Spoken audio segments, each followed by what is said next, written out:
Fala galera do segundo ano, Colégio Desafio. Tô aqui pra gente corrigir mais essa listinha aí de exercícios, de 3 exercícios que a gente colocou lá no site, tá? Eu vou fazer assim sem aparecer hoje, porque eu tô sem a minha assistente, minha esposa, que a gente não tá ficando perto por causa daquela questão do Covid, né? Porque eu tô indo com meu avô no hospital, lembra que eu contei pra vocês na aula? Então eu tô separado aqui num escritóriozinho do lado de casa, e aí eu não quis pedir ajuda a ela, vou tentar fazer assim sozinho, só filmando aqui a tela do computador, tá legal? Então são as páginas 422, número 2, 425, números 6 e 7. Na página 422 diz assim: a malária é uma doença típica de regiões tropicais, ou seja, entre os trópicos. Áreas quentes, a gente já pode partir desse princípio. De acordo com dados do Ministério da Saúde, no final do século XX foram registrados mais de 600 mil casos de malária no Brasil, 99% dos quais na região amazônica.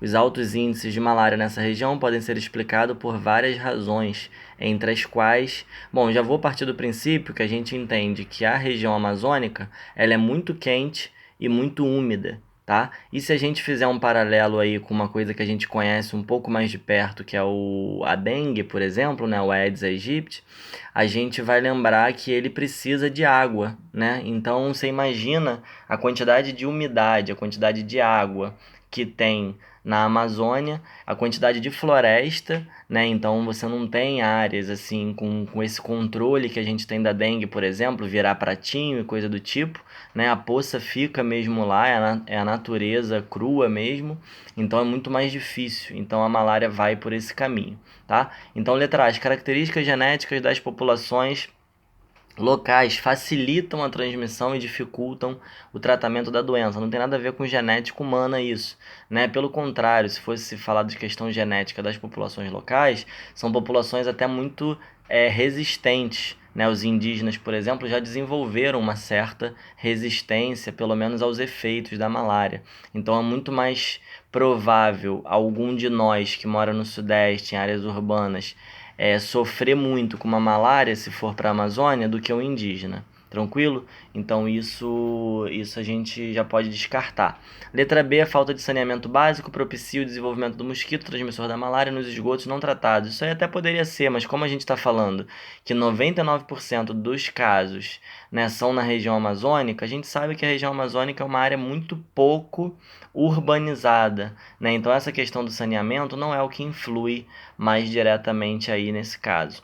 Letra C, a inexistência de predadores capazes de eliminar o causador e o transmissor em seus focos impede o controle da doença. De novo, mesmo que a gente não tivesse certeza sobre essa opção, a gente poderia pensar assim, pô, tá na Amazônia, né? 99% dos casos ele diz no enunciado que tá na Amazônia. Então, como que a Amazônia não vai ter predador? Como que a Amazônia não vai ter uma cadeia, né, alimentar com predadores bem estruturada, se é a maior floresta equatorial do mundo, se é uma área de maior dinâmica de biodiversidade, né, uma área com uma das maiores biodiversidades do mundo, então não é essa opção também. Tá? Letra D, que é o gabarito, a temperatura é elevada e os altos índices de chuva, ou seja, quente e úmido. Tá? Falou em Amazônia, quente e úmido de chuva na floresta equatorial favorecem a proliferação do mosquito transmissor. O gabarito é esse. Letra E, só para finalizar, o Brasil é o único país do mundo que não implementou medidas concretas para interromper sua transmissão em núcleos urbanos. De novo, o problema não são os núcleos urbanos. Beleza?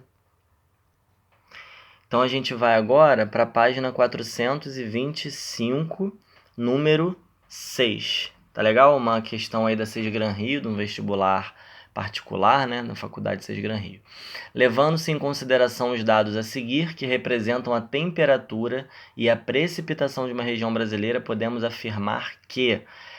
Bom, gente, a gente olha primeiro para a temperatura. O que a gente pode tirar de conclusão dessa temperatura que o gráfico nos mostra, que a tabela, né, nos mostra? A gente vai ver uma temperatura que praticamente não varia, né? Ela fica ali entre 25 e 26. 25 e 26, só em outubro ela chega a 27 e já retorna para 26 outra vez. Então a maior variação que essa temperatura vai ter é de 2 graus. A máxima variação anual dela é de 2 graus, né? Do 25 ao 27. Não chega nem a 2, não. Chega assim, 25,0, né, em maio e 27,0 em outubro. Então, isso é o máximo de variação. Ou seja, já podemos tirar uma primeira conclusão. A amplitude térmica, que é aquele conceito que se refere à diferença entre as máximas e as mínimas no que tange a temperatura, é muito baixa. A diferença entre a máxima e a mínima é muito pouca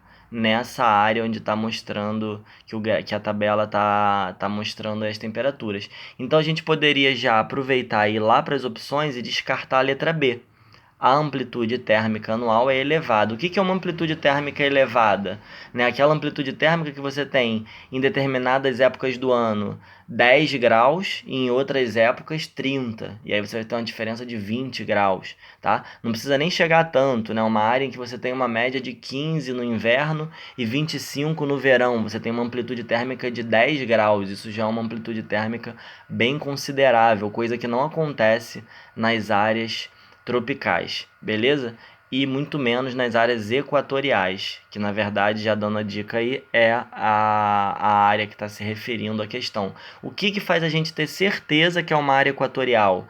Primeiro, pelas temperaturas muito regulares, com uma variação muito pequena, a média alta, porque uma média entre 25 e 27 é uma média alta, uma média de temperatura alta, né? Parece pouco, mas quer dizer, por exemplo, que se à noite fez 20 graus, que é uma noite assim não muito quente, mas também não muito gelada, né? De dia fez 30, e aí somou 50, dividiu por 2, deu a média aí de 25. Lembrando que isso tudo que está aí é média, tá? Então, assim, é um lugar que faz o ano inteiro esse tipo de temperatura, 30 de dia, 20 de noite, né? 35 de dia, 20, 19 de noite e por aí vai. Tranquilo? Então a gente já pode descartar também a letra A, indo lá para as opções. A região se localiza-se no sul do Brasil. O sul do Brasil é clima subtropical. Clima subtropical tem uma diferença bem considerável entre o verão e o inverno. Beleza? A gente tem um litoral em Santa Catarina, por exemplo, super badalado, inclusive vindo turistas internacionais para lá, de tão famosas que são as praias. Não são tão famosas pra gente porque a gente já tem uma praia muito boa e aí a gente acaba olhando mais pro Nordeste, né, e tal.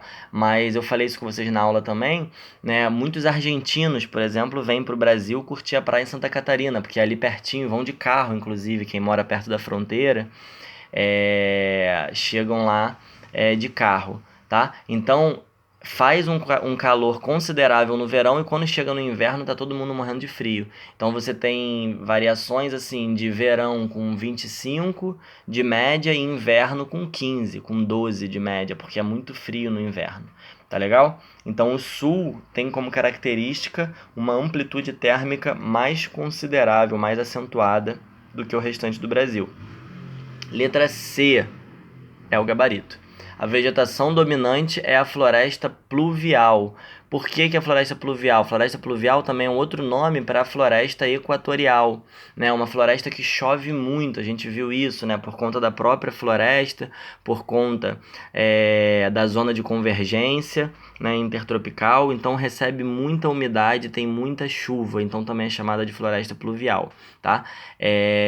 Que é a floresta amazônica, é um outro nome. E a gente sabe disso pela temperatura, como eu falei, e também pela quantidade de umidade. Não para de chover. Vocês estão vendo aqui? 290, 250, 290, 300, 400, 300, 280, 240. O mínimo chega aqui em setembro muito seco a 210, que é uma quantidade razoável. E aí já volta para 230, 240, 290. Beleza? Então não tem estação seca, né? Você tem um mês com um pouquinho menos de chuva e acabou, tá? E mesmo esse pouquinho é chovendo, beleza? Letra D. A pressão atmosférica é elevada o ano inteiro. Mentira, não é elevada o ano inteiro. É o contrário, né? A pressão atmosférica em áreas muito quentes, ela é baixa, ela não é elevada, né? Quanto mais quente, a pressão tende a ser menor. beleza? Letra E, a região se localiza em latitude elevada. Qual é a latitude do Equador? Pensa, 0, né? 0 é elevado? Não, elevada, latitude elevada são as áreas subtropicais, são as áreas lá no sul, são as áreas lá no norte, né? E não perto do Equador. Tranquilo, galera? Então, gabarito aí, letra C. Bora para nossa última questão dessa semana 5. No mapa, as letras A, B e C indicam as posições e as trajetórias das principais massas de ar que atuam no Brasil. São, respectivamente, bem fácil, né, essa, pelo que a gente viu hoje. Se você pegar o seu mapinha e der uma colada lá no livro, né, você vai ver que a letra A facilmente a gente identifica que é a massa equatorial, lá perto do Equador, né, continental, que é a MEC, que é muito úmida, né, aquela história toda. Fornece umidade, inclusive, para o Nordeste, coisa e tal. Beleza? Então, se a letra A, ele está pedindo respectivamente, então a primeira é a letra A, né? Então, se a letra A, e você já sabe, né, mesmo que você tivesse dúvida nas outras, você sabe que ela é a MEC, que ela é a massa equatorial continental, então, opção A já não pode ser, não é isso? Opção B, tropical atlântica, já não pode ser. A gente fica entre a C e a D, beleza? A letra E também é tropical atlântica, né? Como é que a letra A, que está aqui, vai ser atlântica, se o Atlântico está aqui? Sabe onde fica o Atlântico, não sabe? Então, tá aqui, né? Não tá aqui o Atlântico, beleza? Então a gente fica entre a C e a D. As duas estão falando equatorial, continental, beleza? As duas estão certas. Agora vamos para a letra B. Onde está a letra B? No Atlântico, não é isso? Então, ela é tropical atlântica. Ela pode ser polar atlântica, se ela está lá em cima? Não, ela está lá em cima não, está ali no sudeste, né, mais ou menos, aqui perto do Rio de Janeiro? Não, o Rio de Janeiro não está no Polo Sul, né? Vocês moram no Polo Sul, por acaso? Não. Então, a letra C é que é referente à massa polar, não é isso? Então, a massa polar, que também pode ser chamada massa polar atlântica, ela vai ser a letra C. Então, letra A, equatorial continental, letra B, tropical atlântico e letra C, polar atlântico. Beleza? Então, o gabarito é letra D, letra A, letra D, letra C, né? Confunde até a nossa cabeça. Mas o gabarito é esse aqui, tá? Aqui, equatorial continental. Aqui, tropical atlântica. E aqui, polar atlântica. Beleza? Polar ártica seria lá em cima, né? O círculo polar ártico tá lá em cima, né? Então é polar atlântica. Beleza? Então letra D é o gabarito, que é equatorial continental, tropical atlântica e polar atlântica. Galera, é isso, tá? A gente vai ficar por aqui. Deem uma olhada no material, coloquei os slides da aula lá, tranquilo? Coloquei esses exercícios aí, vocês estão vendo já o vídeo, né? Tá aí o vídeo, então eu ia falar vou colocar, porque eu tô gravando agora, eu vou falar vou colocar, né? Mas eu já coloquei, se vocês estão vendo, eu já coloquei.